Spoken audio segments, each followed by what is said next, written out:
청와대 하명 수사 의혹을 수사하는 검찰이 첩보 제보자인 송병기 울산시 부시장을 소환했습니다. 송 부시장의 집과 사무실도 압수수색했습니다. 송병기 부시장이 제보한 내용으로 만들어진 첩보 문건을 입수했다고 홍익표 민주당 수석 대변인이 주장했습니다. 청와대 행정관이 작성했다는 문건인데 어떻게 입수했는지 경위를 밝히지 않아 논란입니다. 고등학교 한문 시험 문제가 정치 편향 논란에 휩싸였습니다. 금태섭 의원에 대한 조국 전 법무부 장관의 심정을 문제로 출제했는데 정답이 대응망덕이었습니다. 2016년부터 시작된 오디션 프로그램 프로듀스 시리즈 4편 모두에서 투표 조작이 있었던 것으로 드러났습니다. 순위 밖에 있던 연습생이 워너원 멤버로 데뷔하거나 사전에 데뷔조를 통째로 정해놓은 경우도 있었습니다. 한 대에 119억 원이나 하는 300년 된 바이올린이 한국을 찾았습니다. 이렇게 오래된 악기일수록 더 좋은 소리를 낸다는데 왜 그런지 알아봤습니다.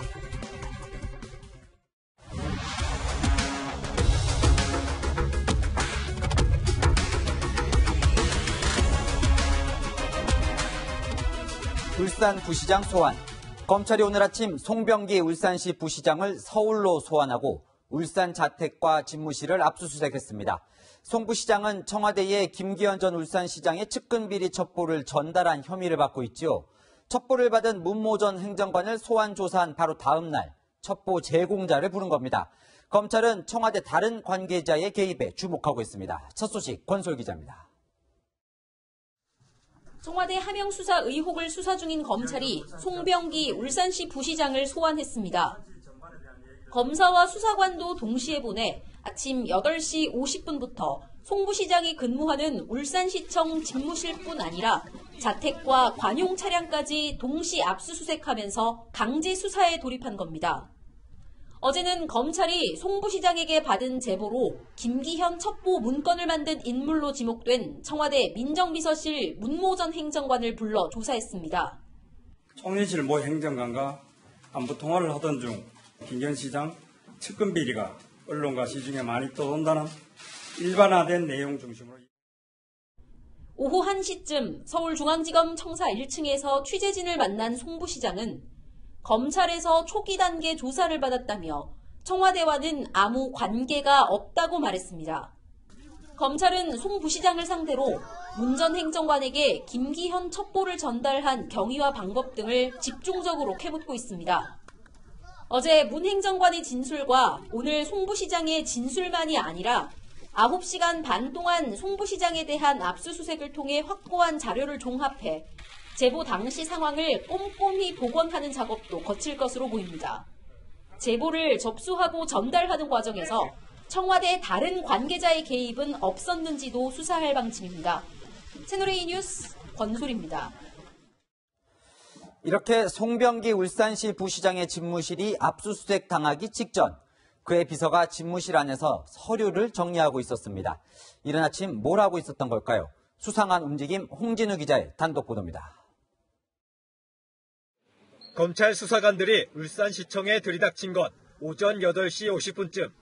그런데 1시간 전쯤인 오전 7시 40분에 울산시청 소속 공무원이 청사 8층에 있는 송병기 부시장 집무실에 들어갔습니다.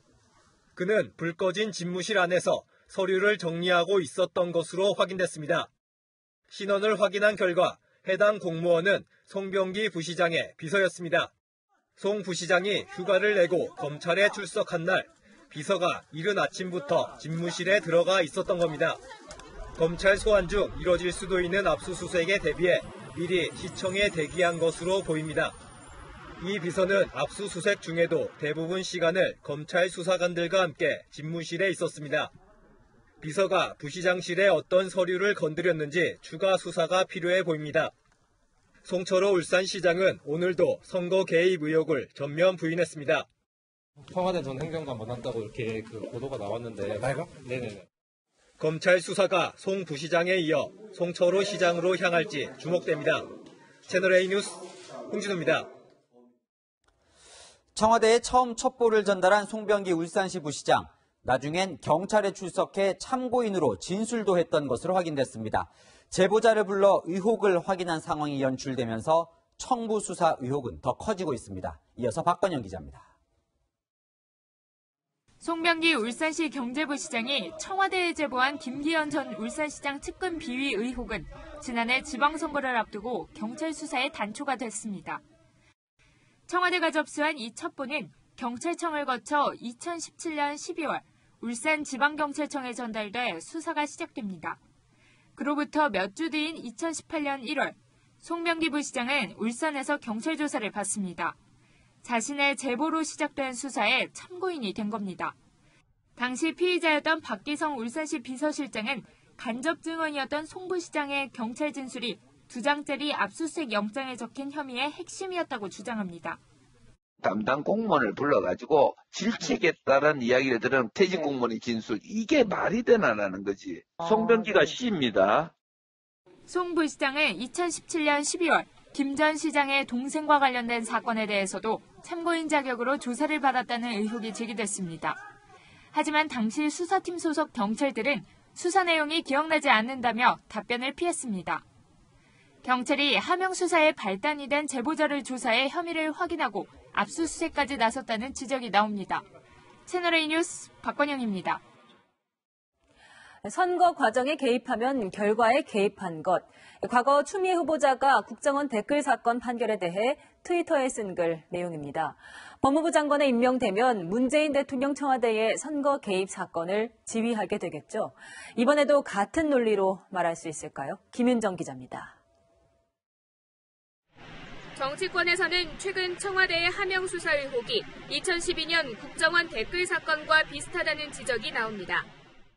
저는 어쩐지 이게요, 제2의 댓글 사건이 되는 것 같아요. 국정원 댓글 사건도 사실상 정치 개입 내지 대통령 선거 개입을 했잖아요.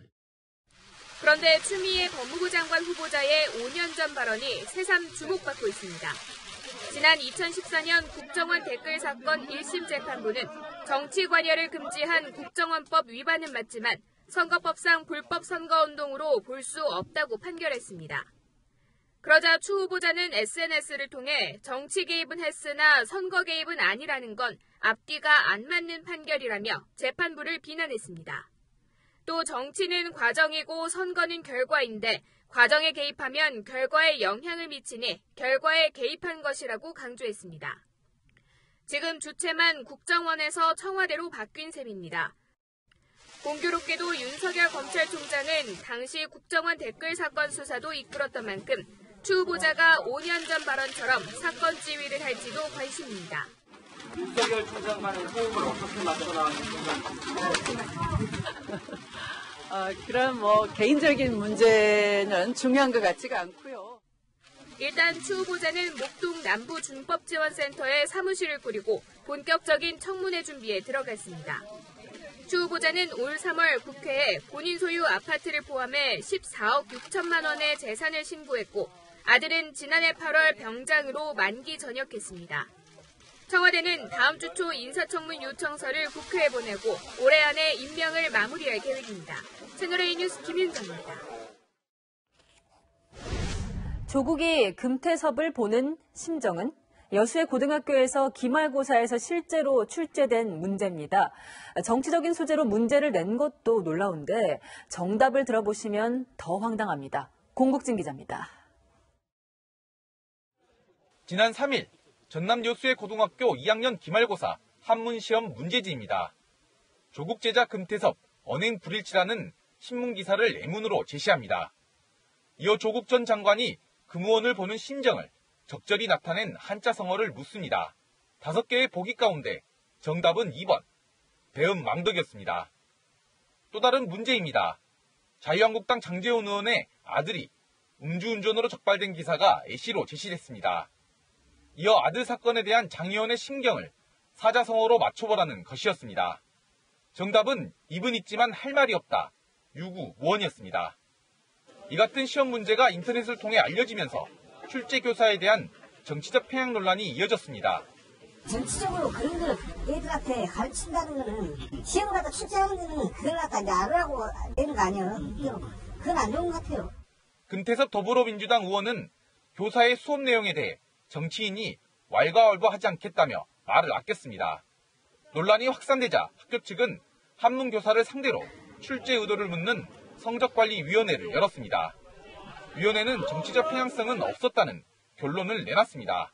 한문교과전 학교 현장에서 학생들한테 관심을 덜 받고 그러니까 시사에 관심을 가져서 좀 활용의 퍽을 좀 보여주고 싶었다고 그러시고. 전남도 교육청은 다음 주 5일 해당 학교를 방문해 한문교사의 출제 의도를 파악할 방침입니다. 채널A 뉴스 공국진입니다. 지난달 대입 수능 시험을 치른 전국의 수험생들 이틀 전 개인 성적표를 받았습니다. 그런데 어찌된 일인지 인터넷 공간에서 가짜 수능 성적표를 팔고 사는 사람들이 북적입니다. 이 가짜 성적표 어디에 쓰는 걸까요? 우현기 기자입니다. SNS에 올라있는 위조 수능 성적표를 만들어준다는 글입니다. 글을 올린 사람에게 휴대전화 메신저로 연락해 정말 성적표를 살 수 있냐고 물었습니다.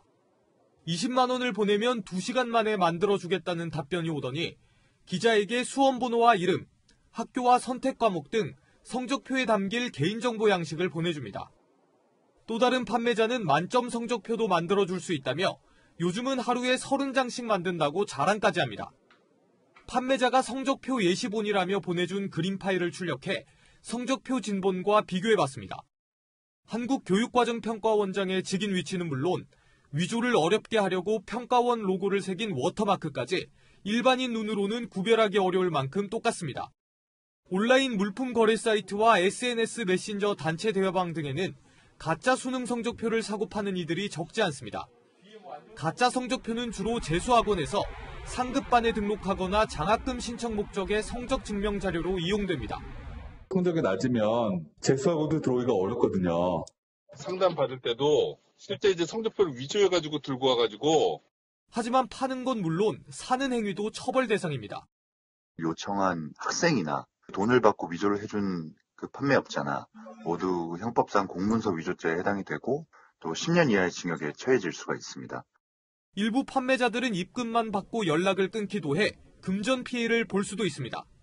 채널A 뉴스 우현기입니다. 그렇게 인기가 많았던 프로듀스 101 시리즈 4개가 결국 모두 조작이었다는 검찰 수사 결과가 나왔습니다. 점점 대담해졌다는 제작진의 조작 내용, 서상희 기자가 보도합니다. 당신의 소녀에게 지금 바로 투표하세요. 검찰이 국회에 제출한 공소장에 따르면 아이돌 그룹 IOI를 배출한 2016년 첫 시즌부터 조작이 시작됐습니다. 시즌 1 첫 생방 당시 안모 PD는 연습생 중 61명을 뽑는 과정에서 2명을 바꿔치기 했습니다. 투표 결과를 조작하는 방식이었습니다. 시즌 2에서는 그룹 101의 데뷔 멤버 1명을 제작진이 바꿔버린 것으로 드러났습니다. 총괄 프로듀서 김모 PD는 생방송 중 데뷔조 11명에 포함됐던 연습생 1명을 탈락시키고 순위권에 들지 못한 연습생의 득표수를 높였습니다. 바꿔치기로 데뷔한 연습생은 101으로 1년 반 동안 가수 활동을 한 겁니다. 2018년에 시작된 시즌 3부터 제작진의 조작은 더 대담해집니다.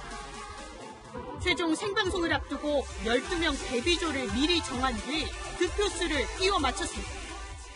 이미 다 짜고 친 고스톱이다 이렇게 얘기를 하면은 정말 팬의 입장에서는 너무 상상도 못할 만큼 마음이 아프죠. 안 PD가 기획사 관계자 5명에게 47번에 걸쳐 4,600만 원의 유흥업소 접대를 받은 사실도 드러났습니다. 200만 명 넘는 시청자들은 결과가 미리 정해진 사실도 모른 채 시즌 3, 4 유료 투표에 참여했고 CJ ENM은 투표 수익으로 1억 원이 넘는 돈을 챙겼습니다.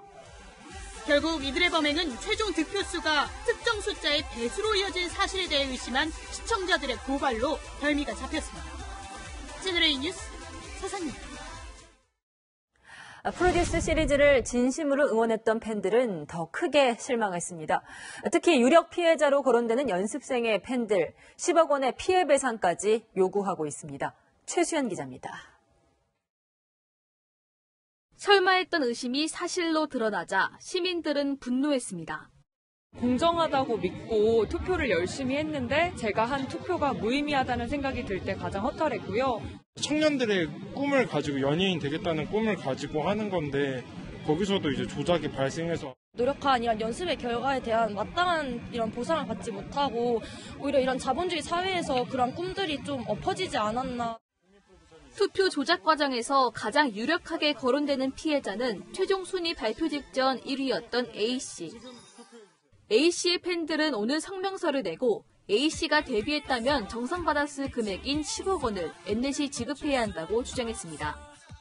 이런 가운데 제작진 접대 혐의로 기소된 기획사 관계자 5명의 소속사가 공개되면서 논란이 번지고 있는 상황. 일부 소속사는 연관성을 부인했습니다. 작년에 회사에 나가신 상태고 다른 소속사에 갔을 때 접대를. 엠넷은 프로듀스 시즌 3과 4로 각각 데뷔했지만 조작 논란 속 활동을 중단한 아이즈원, 엑소원에 대한 향후 계획과 보상안 등을 조만간 발표할 계획입니다. 채널A 뉴스 최순입니다. 쇼핑몰에서 가슴팍에 휴대폰을 들고 한 여성을 쫓아가는 이 남성 보이시죠?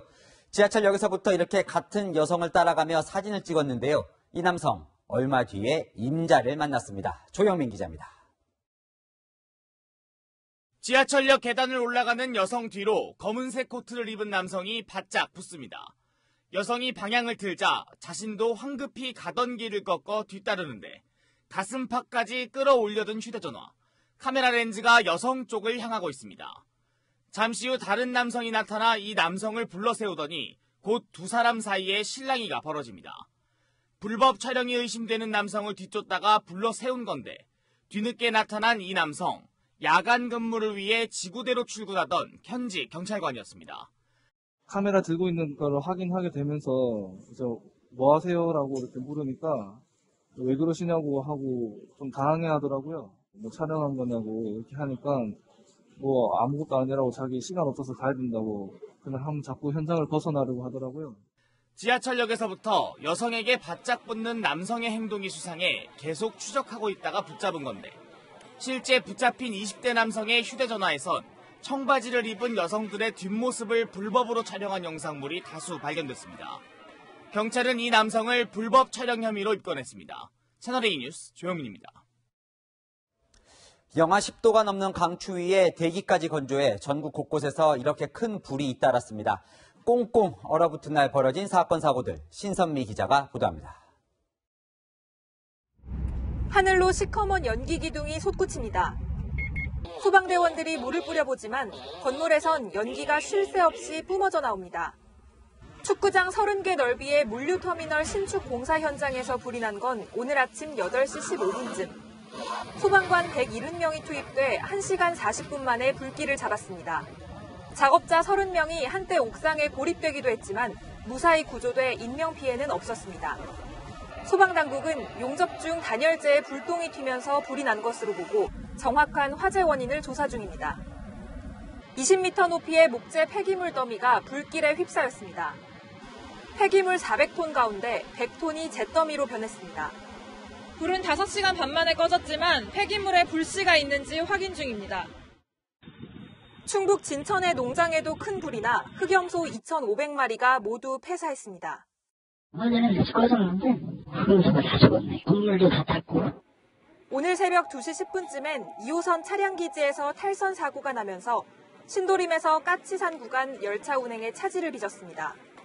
셔틀버스가 배치됐지만 강추위 속 출근길 시민들은 큰 불편을 겪었습니다. 좀 기다려서 타고 가야 될지 아니면 추우니까 다시 버스 타고 다른 걸로 환승을 해서 가야 될지 고민이네요. 학교에 늦을 것 같아서 좀 걱정도 되는데 이거 지하철 문제니까 인정도 해결될 것 같긴 한데 좀 짜증나요. 내일도 강원 산간을 비롯해 서울과 부산, 대구 등의 건조한 날씨가 이어지는 가운데 강추위가 예보됐습니다. 채널A 뉴스 신선미입니다.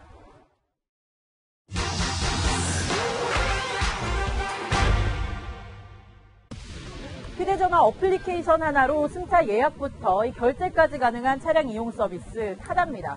오늘 국회 국토교통 위 전체회의에서는 타다와 같은 운수 형태를 제한하는 이른바 타다 금지법이 통과됐는데 정말 타다가 사라지는 건지 스튜디오로 옮겨서 자세히 따져보겠습니다. 타다는 수도권 지역을 중심으로 차량 총 1,400대가 운행 중입니다. 등록된 운전자는 10,000명. 가입자 수는 145만 명인데요. 11인승 승합차만 운행하는 이유도 따로 있습니다. 11에서 15인승 승합차를 임차한 경우에만 운전자를 알선할 수 있기 때문인데요. 하지만 검찰은 교묘하게 법망을 피해간 무허가 콜택시일 뿐이라며 재판에 넘기기까지 했습니다. 그런데 이에 대한 법원 판단도 나오기 전에 국회 앞에서 타다의 운행이 가로막힐 위기에 처했는데요.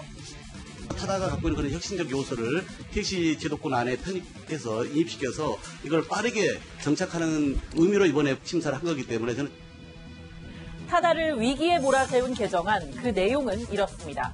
11인승 승합차의 대여 시간은 6시간 이상이어야 하고 공항 항만에서만 대여 반납하도록 해서 관광 목적으로만 사업할 수 있도록 한 건데요. 기존과 같이 사업하려면 수백억 원대로 예상되는 기여금을 내고 신규 면허를 얻어야만 합니다. 다만 국회 본회의를 통과하더라도 공포 1년 6개월 뒤에야 본격 시행되는데요.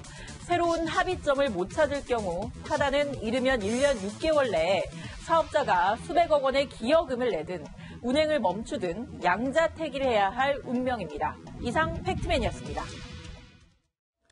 북한과 미국이 서로의 정상을 향해 늑다리, 로켓맨 이렇게 맹비난하는 사이 북한의 동창리 미사일 발사장에서 수상한 움직임이 포착됐습니다. 위성 사진으로 확인해 보시죠. 최선 기자입니다. 미국 CNN이 보도한 북한 동창리 미사일 발사장 위성 사진입니다. 엔진 시험장 한쪽에 사흘 전에는 보이지 않던 대형 화물용 컨테이너가 놓여 있습니다. 지난해 싱가포르 북미 회담 이후 이곳은 사실상 폐쇄되었는데 새로운 움직임이 포착된 겁니다.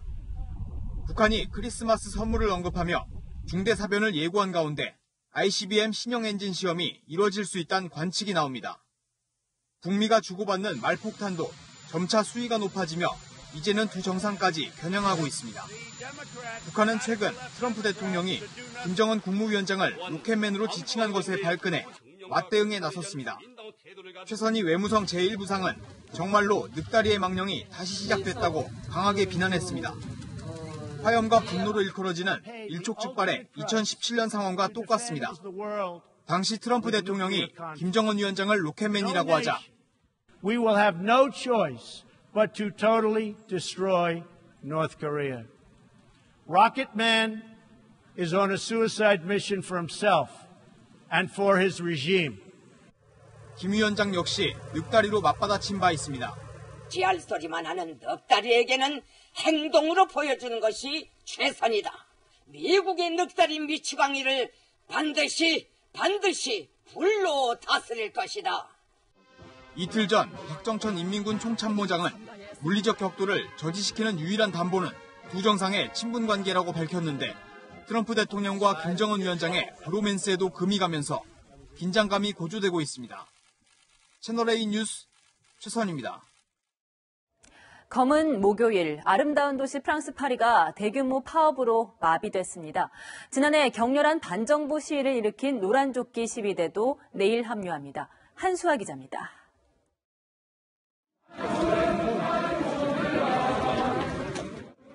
거리를 가득 채운 시위대가 북을 치며 행진합니다. 곳곳에는 불길과 연기가 치솟고 매캐한 최루탄 가스가 가득합니다. 경찰과 시위대 간 충돌에 프랑스 전역은 아수라장으로 변했습니다. 검은 목요일로 불린 총파업 첫날, 80만 명이 넘는 시민들이 거리로 나왔습니다. 이번 파업으로 학교와 병원 등의 운영이 중단됐고 파리의 명소 에펠탑도 문을 닫았습니다. 또 지하철과 항공편 등도 중단되면서 파리 전역이 멈춰섰습니다. 마크롱 대통령은 갈수록 커지는 재정 적자를 줄이고 노동시장 유연성을 키우기 위해 직군별로 나누어진 42개 퇴직연금 제도를 하나로 통합하는 정책을 추진 중입니다. 시위대는 이와 관련해 퇴직 연령이 늦춰지면서 일은 더 많이 하고 돈은 더 적게 받게 된다며 반발하고 있습니다. Et puis on nous dit ah ben non finalement vous ne finirez pas à 55 ans mais beaucoup plus tard et puis voilà vous avez cette liberté pédagogique là mais vous ne l'aurez plus. 내일 대규모 집회가 예정된 가운데 지난해 유류세 인상에 반대했던 노란조끼 시위대도 가세할 예정이어서 혼란은 가중될 것으로 보입니다. 채널A 뉴스 한수아입니다. 나경원 자유한국당 원내대표가 오늘 마지막 회의를 주재했습니다. 여야 원내대표 회동은 무산됐고 문희상 국회의장은 다음 주 본회의에서 예산안 처리를 예고했습니다. 황수연 기자입니다.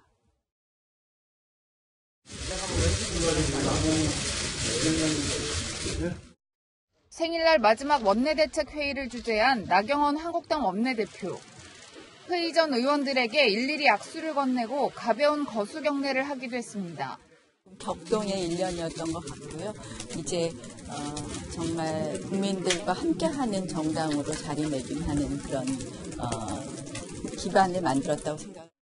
오후에는 문희상 국회의장이 국회 정상화를 위해 여야 3당 원내대표 회동을 제안했지만 나 원내대표는 참석하지 않았습니다. 한국당은 민주당에서 필리버스터를 처리하면 선거법과 공수처법 등 패스트트랙 법안 상정을 보류한다는 제안도 거절했습니다. 문 의장은 9일과 10일 본회의를 열 수밖에 없다며 그 전에 여야 합의를 시도해보라고 했습니다. 9일, 10일 본회의를 열어 예산안과 부수법안, 아울러 민생 입법을 처리하겠다는 입장을 밝히겠습니다. 여야 협상은 한국당 새 원내사령탑이 선출돼야 재개될 것으로 보입니다. 내일 한국당 원내대표 후보 등록일을 앞두고 심재철, 유기준, 강석호, 윤상현 의원 등 4명이 출사표를 던진 가운데 초재선 의원 가운데 추가 출마 선언 가능성도 있습니다. 채널A 뉴스 황수연입니다.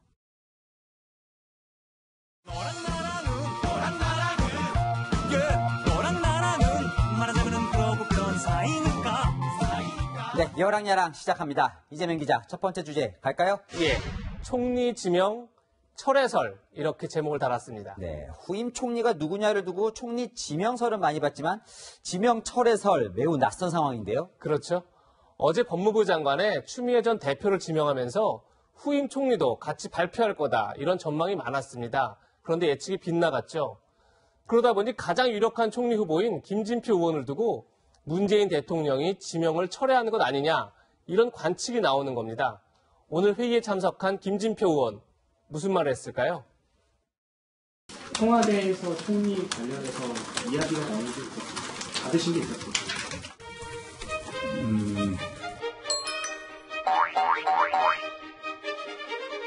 답변을 거절하는 기준이 3가지가 있습니다. I'm not in the position to say about it. 내가 그거 I have nothing to say about it. 나는 잘 모른다. 마지막에 no comment입니다. 네, 아무 말도 하지 않겠다는 말을 참 길게 했네요. 예, 본인 속도 타들어가는 것 같습니다. 김진표 총리설이 거론되자 반대하고 나선 쪽은 보수 진영이 아니라 같은 편인 진보 진영입니다. 관료 출신인 김 의원이 개혁적이지 않다는 이유에서입니다. 보수적 관료 이미지는 김 의원을 늘 꼬리표처럼 따라다녔습니다. 질문? 네. 어떤 질문을 하셨어요? 지나치게 보수적이다 이렇게 인식하는 경향이 있는데 그에 대해서 어떻게 생각하느냐라는 질문이 있었어요. 관료 출신 정치인들이 우리 당의 소중한 자산이 되도록 하는 일이 우리가 할 일 아니겠느냐. 그런. 오늘 김 의원은 기자들의 여러 질문에 답변을 피했는데 반개혁적이라는 비판이 나온다 이런 질문을 받자 발끈했습니다. 정부가 지금까지 취해왔던 우리 경제의 여러 가지 개혁 조치들에 항상 중심에 있었습니다. 금융실명제 2차례에 걸쳐서 제가 실무 책임자로서 완수를 했고 뒤에도 본인이 주도한 개혁 조치들을 한참 설명했는데 시간 관계상 줄였습니다. 네, 지금 검찰 수사로 좀 곤혹스러운 청와대로서는 지지자들 의견을 무시할 수도 없으니 참 난감한 상황이네요. 그럴 것 같습니다. 현재 청와대 국민청원 게시판에는 김진표 총리 지명에 찬성하는 또 반대하는 청원이 모두 올라와 있습니다. 일각에선 문 대통령의 이번 선택을 보면 하반기 전국을 어떻게 운영할지 알 수 있다. 이런 전망도 나옵니다. 문 대통령은 지난 2014년 지방선거 당시 경기도지사 후보로 나선 김진표 의원에게 이런 신뢰감을 나타냈습니다. 제가 우리 김진표 후보님이 남경필 후보에 비해서 훨씬 개혁적이며 훨씬 안전한 경기도를 만들 뿐이며 훨씬 능력 있는 도지사가 될 뿐이라는 것을 제가 보정합니다. 네, 이번에도 문 대통령의 신뢰가 이어질지 지켜보겠습니다. 다음 주제 갈게요. 예, 체입의 수배력 이렇게 제목을 달았습니다. 오늘 국회에선 바른미래당 지상욱 의원이 같은 당 체입의 의원을 애타게 찾아다녔습니다. 그럼 체입에는 어디 있습니까? 체입의 의원은?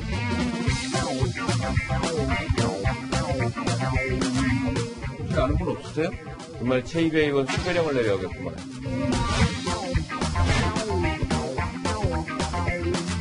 아무도 안 계세요? 진짜? 여기.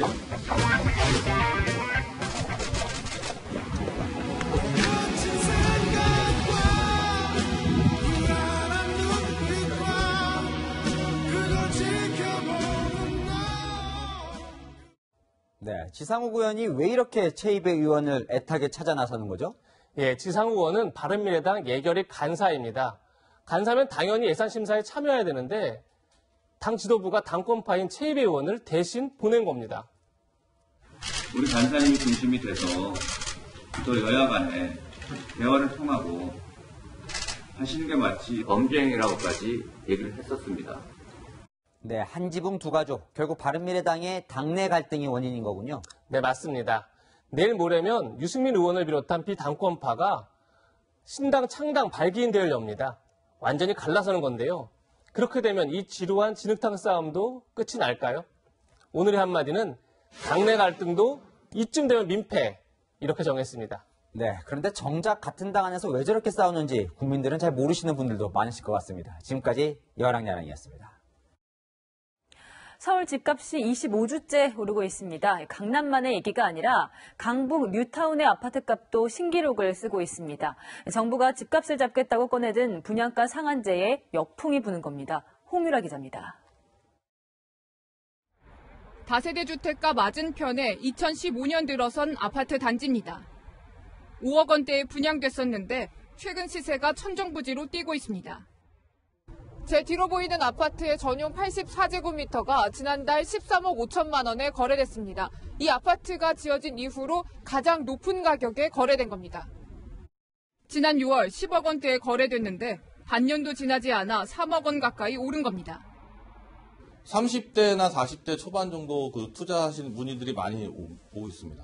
지난 여름 때보다 지금 겨울 때까지는 매매 호가도 많이 올라가고 또 다른 뉴타운 지역도 상황은 마찬가지입니다.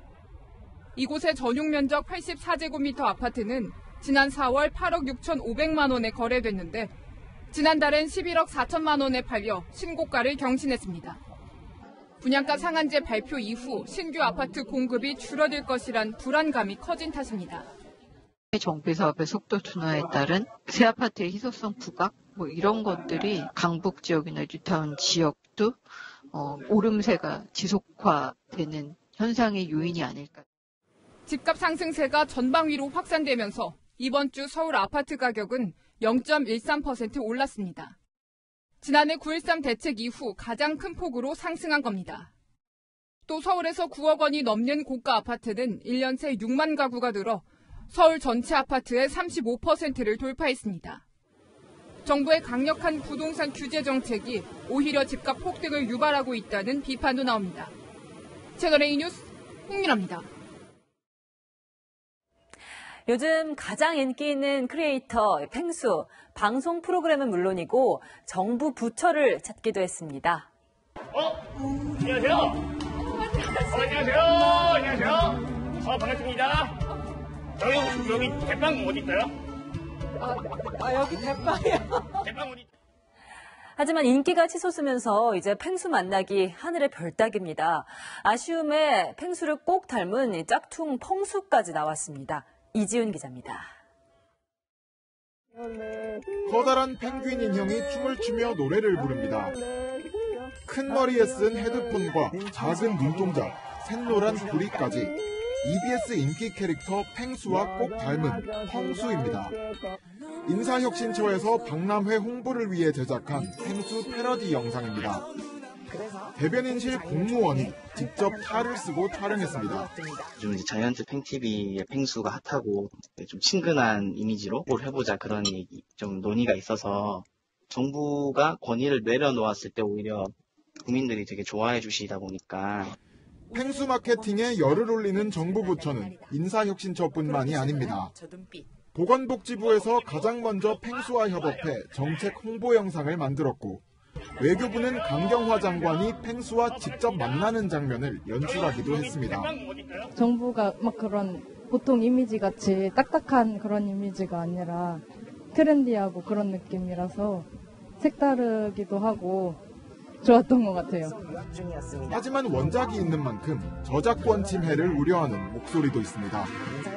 EBS도 어제에서야 펭수의 존재를 알았기 때문입니다. 디자인하는 사람으로서 그렇게 허락을 받지 않은 걸로 제가 알고 있는데 문제가 그래서 조금은 된다고 생각합니다. 저작권을 갖고 있는 사람한테 허락을 받거나 같이 콜라보를 하는 방식으로 해가지고 인사혁신처는 여론 추이를 지켜본 뒤 추가로 콘텐츠를 만들지 결정할 계획입니다. 채널A 뉴스 이지훈입니다.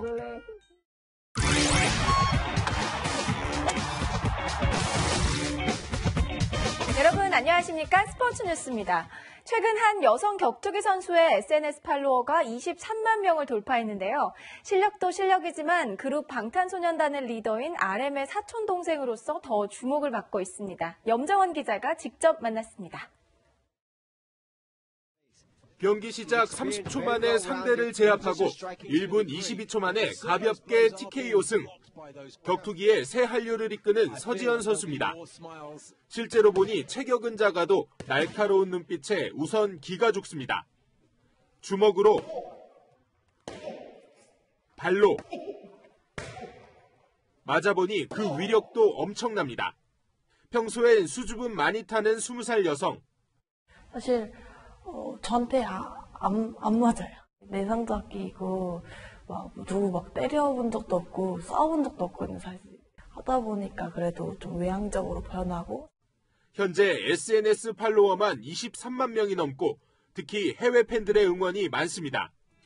그 비밀은 방탄소년단.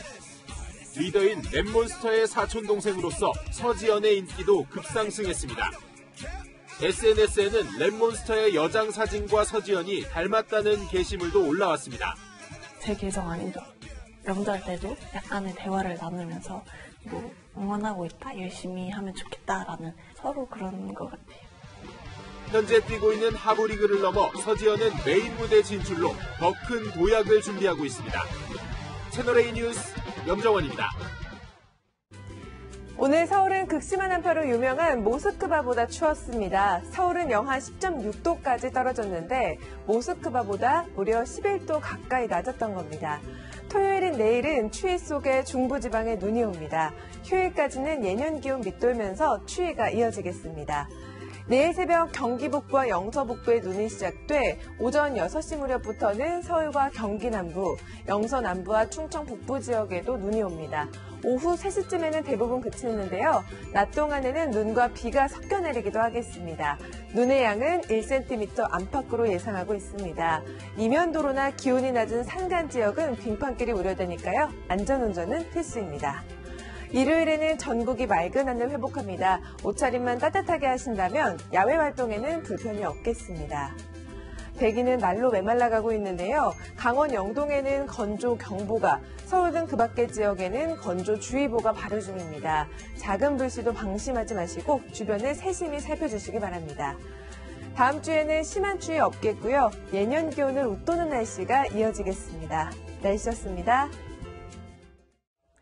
올겨울 아이들은 겨울왕국 엘사에, 어른들은 펭수에 푹 빠졌습니다. 이번 주말 겨울왕국2가 1000만 관객을 돌파할 것 같습니다. 보는 이들의 마음을 어루만져주는 게 두 캐릭터의 인기 비결로 꼽힙니다. 추위는 매섭지만 서로의 마음을 따뜻하게 보듬어주는 주말 보내시기 바랍니다. 내일도 뉴스에입니다.